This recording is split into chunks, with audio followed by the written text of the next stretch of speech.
క్రీస్తునందు ప్రియమైన సహోదరి సహోదరులకు శుభోదయం. ప్రతిరోజు దేవుని స్వరంతో మన రోజును ప్రారంభించటం మనకెంతో ఆశీర్వాదకరం.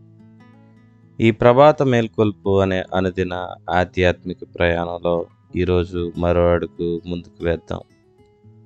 గత సందేశాల్లో మనం వేటికి దూరంగా ఉండాలో, దేన్ని ధ్యానించాలో నేర్చుకున్నాం. మరి అలా దేవుని మాట వింటూ బ్రతికే వారికి వచ్చే లాభం ఏంటి? వారి జీవితం ఎలా ఉంటుంది? ఈరోజు వాక్యం మనకు ఈ అద్భుతమైన చిత్రాన్ని చూపిస్తుంది.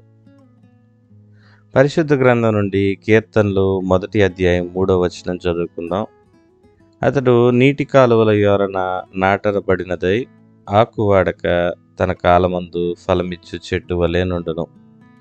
అతడు చేయునదంతయు సఫలమగును అని ఉంది. ఈ వాక్యంలో దేవుని నమ్ముకున్న వ్యక్తి జీవితాన్ని ఒక పచ్చని చెట్టుతో పోల్చారు. ఇందులో మనం గమనించాల్సిన 3 ముఖ్యమైన విషయాలున్నాయి. మొదటిది, ఎక్కడ నాటబడ్డాం. ఒక చెట్టు ఎక్కడ ఉందనేది చాలా ముఖ్యం. ఎడారిలో ఉంటే అది త్వరగా ఎండిపోతుంది. కానీ ఈ చెట్టు నీటి కాలువల పక్కనే ఉంది. మన జీవితంలో నీరంటే దేవుని వాక్యం. మనల్ని మనం ఒక ప్రశ్న వేసుకోవాల్సి ఉంటుంది. మన జీవితం దేని మీద ఆధారపడి ఉంది? ఈ లోకపు మనుషుల మీదనా, లేదా ధనం మీదనా, లేక దేవుని వాక్యం మీదనా? ఎప్పుడైతే మనం దేవుని వాక్యానికి దగ్గరగా ఉంటామో, ఆయన వాక్యం దొరికే ప్రదేశానికి సమీపంగా ఉంటామో, మనకు ఎప్పుడూ ఆత్మీయమైన శక్తి అందుతూనే ఉంటుంది. బయట పరిస్థితులు ఎలా ఉన్నా, చుట్టూ మనకు సంభవించే పరిస్థితులు మనల్ని ఎంత కిందకు దిగజార్చాలని చూస్తూ ఉన్నా, లోపల మనకు అందుతున్న ఆ వాక్యపు శక్తి మనల్ని బలంగా ఉంచుతుంది. రెండో విషయం చూసుకున్నట్లయితే ఇక్కడ కాలం, అదేవిధంగా ఫలం. ప్రతి చెట్టుకు ఒక కాలం ఉంటుంది. మనం ప్రార్థన చేయంగానే వెంటనే ఫలితం రావాలని మనందరం కోరుకుంటాం. కానీ దేవుడు ఏమంటున్నారంటే, తన కాలమందు, అంటే సరైన సమయంలో దేవుడు మనకు ఫలితాన్ని ఇస్తారు. ఆ చెట్టు అప్పుడు ఆకు వాడిపోదు. అంటే కష్టాలు వచ్చినా, ఎండలు కాసినా, దేవుని నమ్మిన బిడ్డలు, ఆయన వాక్యం మీద ఆధారపడిన బిడ్డలు కృంగిపోరు. ఎందుకంటే వారి జీవితానికి సంబంధించిన వేర్లు దేవుని యొక్క వాక్యంలో లోతుగా నాటబడి ఉంటాయి. ఇక్కడ మనకు కనిపించే 3వ అంశం పొందబోయే విజయం. దీని అర్థం ఏంటంటే, అక్కడ మనకు కనపడుతున్న పదం చేయునదంతయు సఫలమవుతుంది అని. దేవుని చిత్తం ప్రకారం మనం చేసే ప్రతి పనిని ఆయన దీవిస్తారు. మరలా ఈ మాట మీతో స్పష్టంగా చెప్పనివ్వండి. దేవుని చిత్త ప్రకారం మనం చేసే పనిని ఆయన ప్రతిదీ దీవిస్తాడు.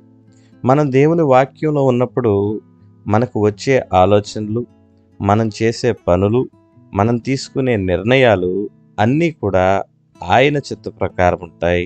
అందుకే అవి సఫలమవుతాయి, లేదంటే సక్సెస్ అవుతాయి అని చెప్పుకోవచ్చు.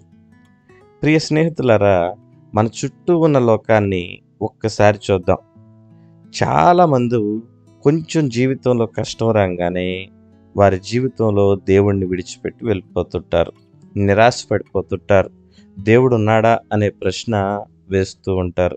కానీ దేవుని యొక్క వాక్యాన్ని ధ్యానించే వ్యక్తి, అతని యొక్క జీవితంలోని వేళ్ళు దేవుని యొక్క వాక్యంలో లోతుగా వెళ్ళిన వ్యక్తి ఎలా ఉంటారంటే, చుట్టూ ఉండే పరిస్థితులు కరువు సంబంధించినవైనా కానీ, కష్టాలతో మొత్తం కూడుకున్నప్పటికీ, ఇబ్బందులు కొలిమిలో చుట్టుముట్టినప్పటికీ, ఇక ఈ జీవితంలో ఈ కష్టాలు నేను భరించాల్సిందేనా, వీటికి సమస్య కనుచూపు మేరలో ఈ సమస్యకు పరిష్కారం లేదేమో అన్న పరిస్థితుల్లో ఉన్నప్పటికీ దేవుని మీద విశ్వాసాన్ని అలాగుంచుతారు.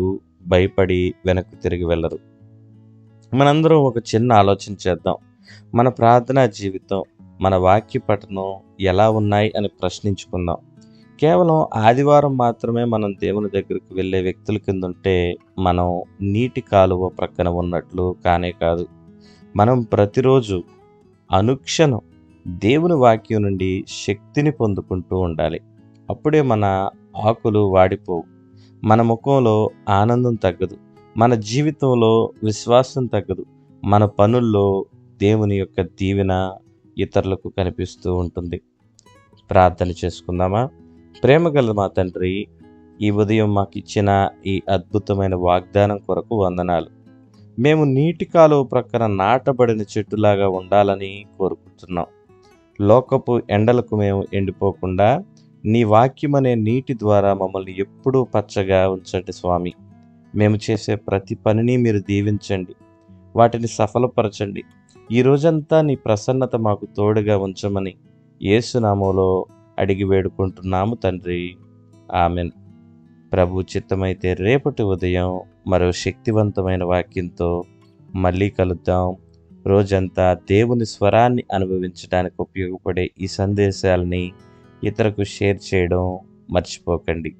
దేవుడు మనల్ని అందరినీ దీవించునుగాక.